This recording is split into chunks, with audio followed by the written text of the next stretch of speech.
Protocol দেওয়ার জন্য স্মৃতিসৌধে already প্রায় হাজার হাজার লোক অবস্থান নিচ্ছে। আমাদের ঢাকা জেলার পক্ষ থেকে সম্ভবত 30,000 নেতাকর্মী শুধু ঢাকা জেলার পক্ষ থেকেই থাকবে ইনশাআল্লাহ। আমরা গল্ফ ক্লাব থেকে স্মৃতিসৌধ পর্যন্ত সবাই সারিবদ্ধভাবে থেকে তারেক রহমানকে স্বাগত জানাই। অপেক্ষা করছি ইনশাআল্লাহ তারেক রহমান আসলে আমাদের ইনশাআল্লাহ আমাদের সবাই মিলে আমরা তাকে বরণ করবো ইনশাআল্লাহ।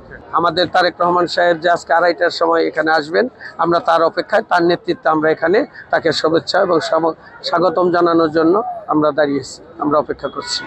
আমরা এখানে এসেছি দীর্ঘ 17 বছর এই স্বৈরাচার শেখ হাসিনার নির্যাতনের শিকার দেশনায়ক তারেক রহমান। তিনি প্রবাদ জীবনে ছিলেন।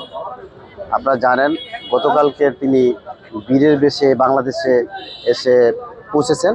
আজকের জাতির শ্রেষ্ঠ সন্তান বীর মুক্তিযোদ্ধাদের প্রতি শ্রদ্ধা নিবেদন করার জন্য দেশনায়ক তারেক রহমান এই স্মৃতিসৌধে আজকে আসবেন 2টার পরে। আমরা ওনাকে অভ্যর্থনা জানানোর জন্য এবং ওনার নিরাপত্তা নিশ্চিত করার জন্য আমরা এই স্মৃতিসৌধে আজকে এসেছি। সহযোগে আমাদের ছাত্রদল, যুবদল, স্বেচ্ছাসেবক দল, মূল দল সবাই আজকে স্মৃতিসৌধে আসে ওনাকে স্বাগত জানানোর জন্য, ওনাকে গ্রহণ করার জন্য। আমরা প্রস্তুতি নিয়েছি দেশনায়ক তারেক রহমানের নিরাপত্তার জন্য। আমরা সার্বিক সকল দিক দিয়ে প্রস্তুত আছি। দেশনায়ক তারেক রহমানের এই স্বদেশ প্রত্যাবর্তনে দেশের জনগণ উজ্জীবিত, আনন্দিত।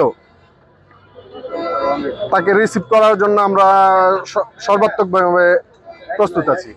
আমরা বিএনপির নেতৃবৃন্দ রাস্তা 2 ধারে সারিবদ্ধভাবে দাঁড়িয়ে ওনাকে আমরা স্বাগতম জানাবো।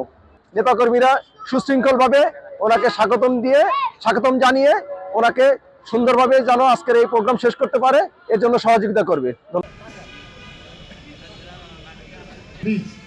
পিছনে যারা আছেন সামনের তারা দাঁড়াই আছে।